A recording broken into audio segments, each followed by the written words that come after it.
নমস্কার, ট্রাইব টিভির পর্দায় আপনাদের সকলকে স্বাগত। আপনাদের সাথে রয়েছে আমি অনন্যা। চোখ রাখবো আজকের গুরুত্বপূর্ণ খবরে। হাওড়ার পাঁচলায় টাকার গাড়ি সহ পুলিশের হাতে আটক ঝাড়খণ্ডের 3 কংগ্রেস বিধায়ক। গাড়িতে মিলল 49 লক্ষ টাকা। 49 লক্ষ টাকার উৎস কি? কোথা থেকে কোথায় নিয়ে যাওয়া হচ্ছিল এই টাকা? খতিয়ে দেখছেন তদন্তকারীরা। এই টাকা কি বিধায়ক কেনাবেচার টাকা? রাজনৈতিক মহলে উঠছে প্রশ্ন।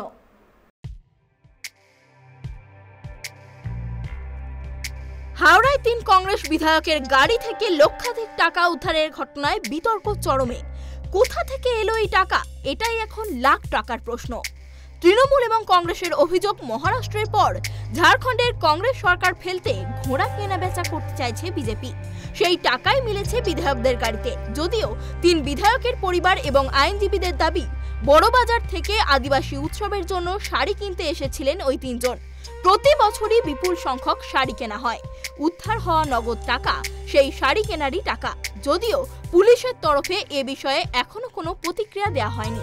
শনিবার রাতে পাঁচলার রানীহাটি মোড়ে একটি কালো গাড়ি থেকে প্রচুর নগদ উদ্ধার করে পুলিশ। গাড়িতে ছিলেন ঝাড়খণ্ডের 3 কংগ্রেস বিধায়ক। রাতভর পাঁচলা থানায় তাদের জিজ্ঞাসাবাদ চলে। সূত্রের খবর, ইতিমধ্যেই থানায় সিআইডি এবং আয়কর দপ্তরের আধিকারিকেরা পৌঁছেছেন। তারা জিজ্ঞাসাবাদ চালাচ্ছেন। মোট 49 লক্ষ টাকা উদ্ধার হয়েছে বলে সূত্রের দাবি। এদিকে রবিবার সকাল 4টে নাগাদ পাঁচলা আসেন 3 বিধায়কের পরিবারের সদস্যরা। সঙ্গে রয়েছেন তাদের আইনজীবীও। কিন্তু পরিবার এবং আইনজীবীদের অভিযোগ, বিধায়কদের সঙ্গে তাদের দেখা করতে দেওয়া হয়নি। ইতিমধ্যেই এই টাকা উদ্ধার ঘিরে রাজনৈতিক চাপানুতরও শুরু হয়ে গিয়েছে। শনিবার রাতেই টাকার উৎস সন্ধান নিয়ে ইডিকে খোঁচা দিয়েছে তৃণমূল। দলের মুখপাত্র কুণাল ঘোষের অভিযোগ, ঝাড়খণ্ডের সরকার ফেলার জন্য টাকার খেলায় মেতেছে বিজেপি। কংগ্রেস ভাঙার জন্যই যে বিজেপি টাকা দিচ্ছিল তা স্পষ্ট। প্রদেশ কংগ্রেস সভাপতি অধীর রঞ্জন চৌধুরীও টাকার উৎস নিয়ে বিজেপির দিকেই আঙুল তুলেছেন। তার দাবি, ঝাড়খণ্ডের সরকার ভাঙার জন্য বিজেপি টাকা দিয়েছিল। কোথায় কিভাবে এই টাকা দেয়া হয়েছে তা পুলিশ তদন্ত করুক। এদিকে এই অভিযোগ মানতে নারাজ 3 বিধায়কের পরিবার।